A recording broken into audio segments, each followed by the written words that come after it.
Day 157 of quarantine. Possibly forgot how to count. Maybe forgot how to make English good. Saw 7 movies last year, though. But did I forget how to reviews? That's me!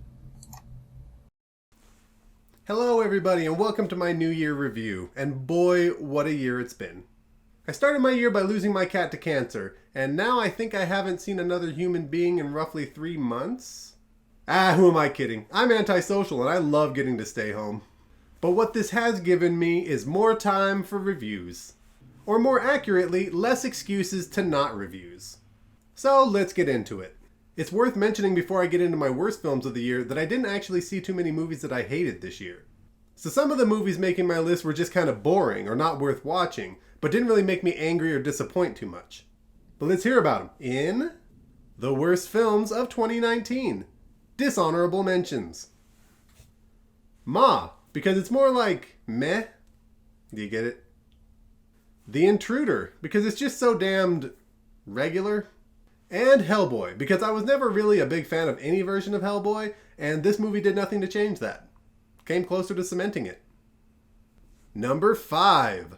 Replicas. Replicas mostly makes this list because it's cliche and obvious, and it's been done before.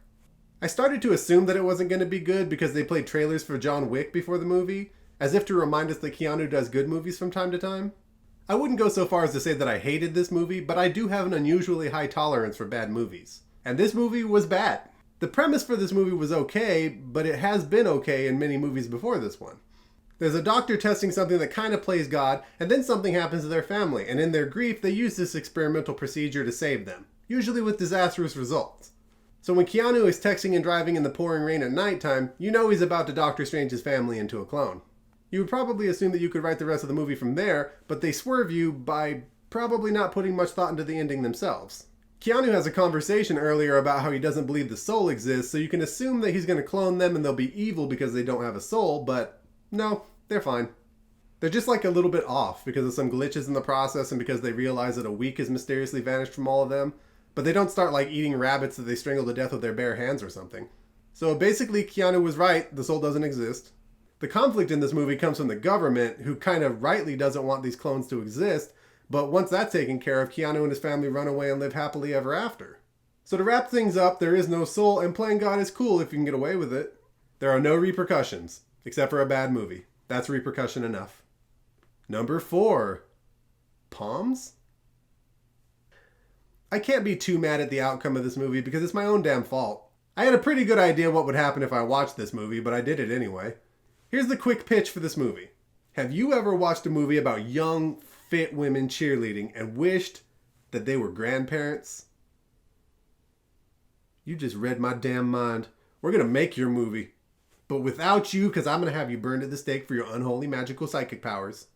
It happens all the time in Hollywood, but I'm the only one brave enough to talk about it. What was I talking about again? Palms. It's not a great movie. I think they were aiming at a comedy, but there wasn't anything funny in it. There was a little bit of drama, but not enough for me to call it that either. So whatever they were going for, they didn't pull it off. I guess the whole purpose was to applaud these old ladies for the bravery of putting themselves out there when everyone told them they couldn't. But I would have applauded more if they actually became good at cheerleading.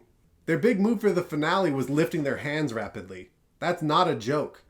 I guess that's out of necessity because anything much more than that and someone's going to break a hip. The one positive thing I had to say about this movie is that Diane Keaton kind of reminded me of my mom. She kind of looks like her, and all the stuff in this movie is exactly the stuff I would expect my mom to do. But as far as I know, there are exactly 2 people in this world that have my mom as a parent, so everyone else probably wouldn't even have that one minor positive. So my sister can watch it, but everyone else probably shouldn't. Number 3. The Dead Don't Die. Based mostly on Bill Murray, I was really excited to see this movie. The rest of the cast was intriguing in their variety as well, but Bill Murray was enough to pique my interest. Who would have thought that the best zombie movie starring Bill Murray this year would be Zombieland Double Tap? And it wasn't even close. From the trailers, I thought this movie would be hilarious, but it seemed to actually suck comedy out of the world. How do you even make such a supremely unfunny comedy starring Bill Murray? He makes me laugh in dramas. This movie is ridiculously slow in plotting, the characters are weird and mostly pointless, and they set things up and never bother to pay them off. For instance, Selena Gomez is in this movie with 2 other characters, and we spend a fair amount of time with them. And then they die off camera and have no real effect on the rest of the movie. I think the writer must have watched Deadpool and decided that all you need for comedy is for the characters to break the 4th wall. The characters in this movie will remark on the movie's theme song and talk about the director, but never say anything funny about him. It's just meant to be funny that they're kind of aware that they're in a movie sometimes. And then there are just aliens. I can only assume that it's because they wrote themselves into a corner and it was time to wrap things up. The movie has a message, for whatever that's worth. It's a comment on consumerism. And I know that because Tom Waits' character just says it in a monologue in lieu of actually subtly folding it into the story of the movie. This movie is a waste of a great cast. And of 2 hours. Number 2. Dark Phoenix. Man, it hurts my feelings to put a Marvel movie on this list. Sure, it's not MCU, but growing up, my favorite Marvel franchise was always the X-Men. The X-Men movies have been kinda hit and miss, but they never seem to miss harder than when they take a swing at the Dark Phoenix. Unless you count the animated series. Knowing that the MCU finally got the rights back for the X-Men, I was hoping at least that the X-Men would go out on a high note, and going out on potentially the most significant storyline in X-Men history was their best shot, but it was not to be. I would say this, I don't blame the actors. They all did the best they could with what they were given, and Sophie Turner did a great job and carried the film as much as could be expected. I have to put the blame on the writing. The story made a lot of weird choices, like killing Mystique and changing the name of the school to the Jean Grey School. I mean, 2 X-Men died in this movie, but 1 died because Jean killed her. Does the Raven Darkholme School just not sound as good? And is the team the Grey Men now? The dialogue also mostly fell flat when they needed a stronger hit. Like, Mystique's last words are, "I can't catch my breath." The best comeback Super Genius Beast has to step aside is no. And Jean comes back to, "Your emotions make you weak," with, "You're wrong, my emotions make me strong." So basically just, nuh-uh. They also dropped the ball on the action department, which is pretty much the final nail in the coffin. The abilities of the bad guys are pretty unclear, except that Jessica Chastain has a scrunchy chest power that basically just looks like adding a whirlpool effect. And the final action scene was basically just 2 ladies staring at each other. Also, the train scene that should have been a really badass moment for Nightcrawler really disappointed. The X-Men deserve better than this movie, and now that they're with the MCU, I can have hope that they'll actually get it. Number 1. The worst film of 2019. Cats. I don't generally feel the need to beat a dead horse, but when a movie's trash, it's trash. I saw the play version of Cats a long time ago. I remember enjoying it, but not really understanding it. And looking at it now, I'm not entirely sure that it's meant to be understood. It's a play from a collection of poems about random cats that's now a movie. It's pretty much just a cat meeting a bunch of other cats, each one gets a song to introduce them, and then one of them's gonna get a new life. There's a brief hiccup in that plan that's almost immediately fixed with magic, and then the movie ends. You could tell the story of this movie in 10 minutes. But like I said, the play doesn't really make that much sense, so I'm not blaming the movie for that. What I'm really confused by is that I thought this movie had a decent budget, so why does it look so bad? There were a bunch of times where I guess the characters were just moving too fast and the CG couldn't keep up with them, and it just looked like their face was pasted onto a body. And it's even worse in the cockroach part. How did it look better 30 years ago when it was just face paint and spandex? Also terrible was the cast. Not so much in who they were, because they did get a lot of really great people in this movie, but in what they had them do. James Corden and Rebel Wilson did their best to make a few funny moments, but they were really just slapstick jokes. It made me wonder if this movie actually thought that children would be interested in seeing it, because who else would have laughed? Worst of all is having Sir Ian McKellen act like a cat and say meow. That's Magneto right there. You don't do that to Magneto. He's a Holocaust survivor. Most of this movie was just dragged around by Francesca Hayward. I would say she carried it, but mostly her character was just being dragged from scene to scene with an expression on her face that made me think she was both fascinated and aroused by every other character in the movie. Maybe she was supposed to be in Heat. If there's one positive thing I'll say about this movie, it's that the songs are really good. Of course, those songs are from the play, so the one positive thing about this movie is that they didn't screw those up. Except for Rum Tum Tugger. Derulo's version was crap. But Memories is really the star number of Cats, and Jennifer Hudson knocked that out of the park. If you can ignore the tear that she has constantly running down the side of her nose that looks like a line of snot, you can enjoy that at least. But probably not much else. Alright, just like the beginning of 2020, we got all that awful stuff out of the way, so it's all uphill from here, right? Please? Well, we'll see about the rest of the year, but in this list we definitely can. In The best films of 2019. Honorable mentions. Spider-Man Far From Home, because it was a really good movie, but it was following some really tough competition. Jay and Silent Bob Reboot, because I'm a Kevin Smith fan and I think this was one of his best movies to date. And The Lego Movie 2, the second part, because everything's still awesome, but there were about 5 movies that I thought were maybe just a little bit more awesome. Number 5. Star Wars: The Rise of Skywalker. I was a little disappointed by some of the choices they made in The Last Jedi, but I had fairly high hopes going into The Rise of Skywalker. Middle movies in a trilogy have a tough time because we all know that they can't wrap up anything substantial, because then the third movie would just be a bunch of people sitting around talking about how cool it was that they wrapped up all their goals. But since they left so much dangling in the second one, I expected the wrapping up of things in the third one to be very satisfying. And it was mostly very satisfying. I was fine with how they wrapped up Rey's parentage, because making her a Skywalker or a Solo would have been a little too obvious, and making her a Palpatine explains how strong she was. What confused me most about the movie is all the things that they decided not to wrap up, especially when it comes to relationships between the characters. Since episode 7, there have been so many shipping ideas about who was going to end up with who. Rey was shipped with Kylo and Finn. Finn was shipped with Rose and with Poe, and with even this new character that's basically female Finn. And Poe was shipped with Rey and Finn and BB-8. But besides a somewhat confusing kiss that doesn't go anywhere and probably won't go anywhere since Kylo dies right afterwards, all those ships sunk. They just left it all open and probably won't ever confirm it until some comic book or novel I won't read. But really, I wasn't terribly interested in who had a crush on who. I just wanted lightsabers and the Force. It gave me all the fan service I was looking for, most memorably in the I know moment between Han and Kylo. And I loved the finale. Look, I 100% knew that those other ships were going to show up to help the Resistance, because it would be really weird if they didn't. But even knowing exactly how that would turn out, the ships arriving still brought tears to my eyes. So sure, The Rise of Skywalker isn't the best Star Wars movie ever, but it's far from the worst. And Chewie finally got that medal he deserved all those years ago, so that alone makes this a win for me. Number 4. Rocket Man. I'm not sure why that Harlan Williams movie from '97 needed a remake, especially since I never saw it. But from what I know of that movie, they went in an entirely different direction in the remake, and probably greatly improved it. Like, this one's about Elton John, and barely about astronauts at all. Is that what that other movie's about? Enough of that nonsense. I know this is a different movie entirely.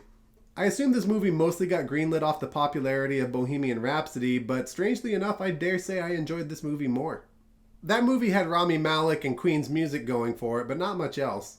This movie had Taron Egerton, Elton John's music, and the rest of the movie was good as well. I enjoy Queen's music more than Elton John's, but that's not going to make the movie better. I know I had heard a lot of criticism for Bohemian Rhapsody that it had changed some of the events of the movie. As with that movie, I don't know or care how accurate the movie was, I just enjoyed watching it. And I assume it was pretty accurate because it didn't always make Elton John look like the greatest guy, so I assume he didn't get his hands on it and say, "Make me look like a saint."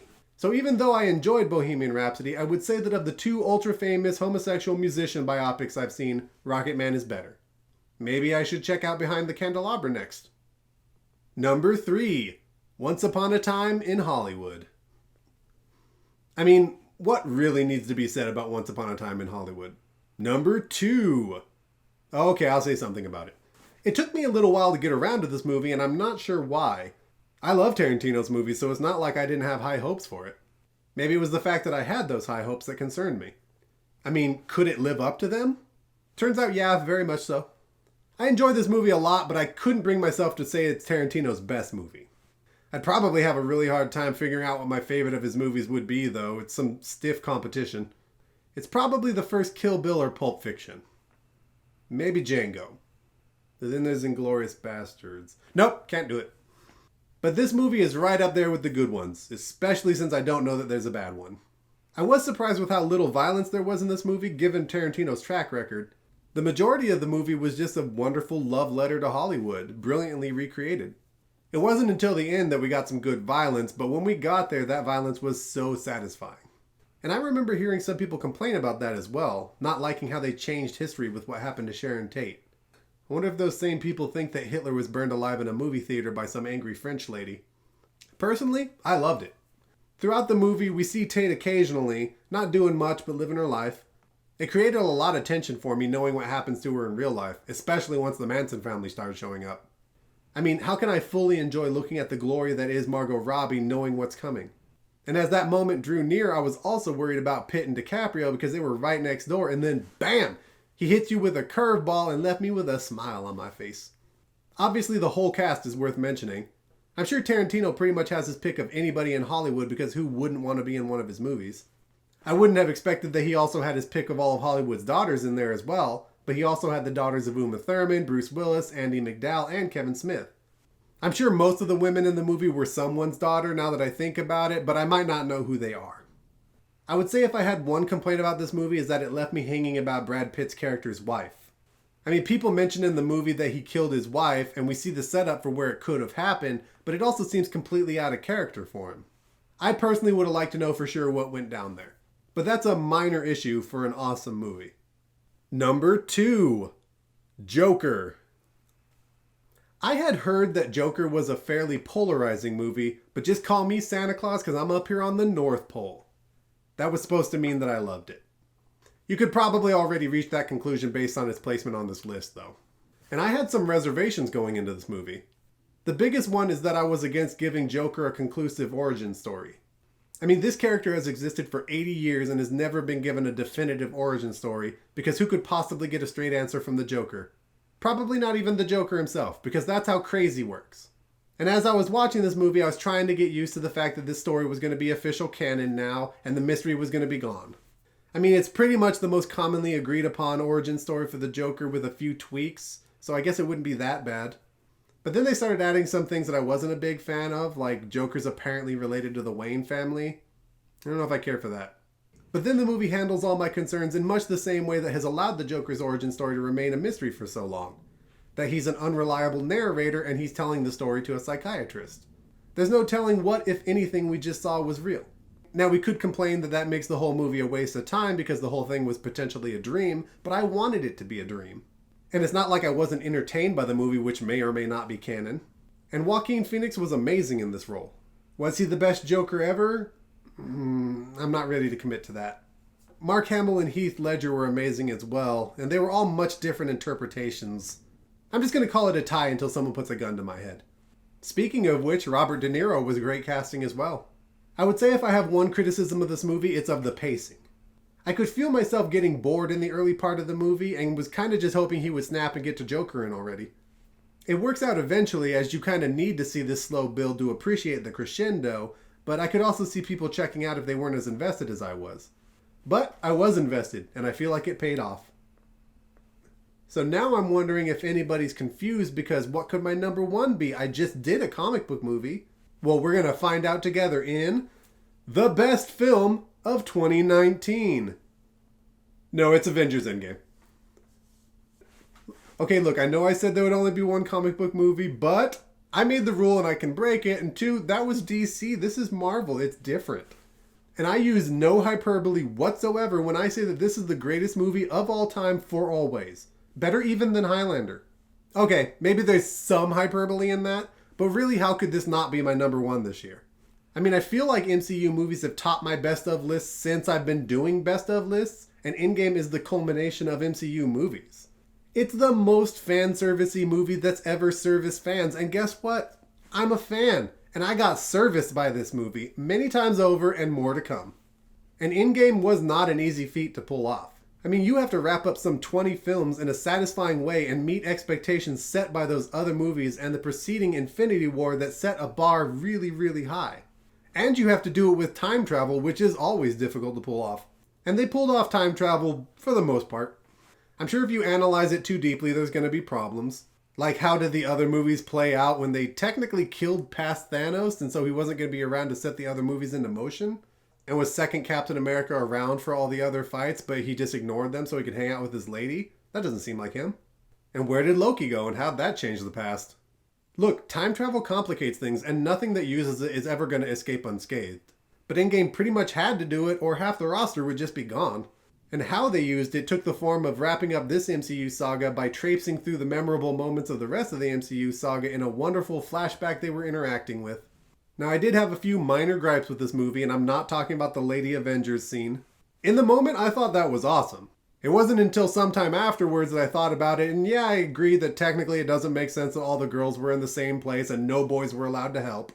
But since my original thought was that it was awesome, I don't have a problem with it.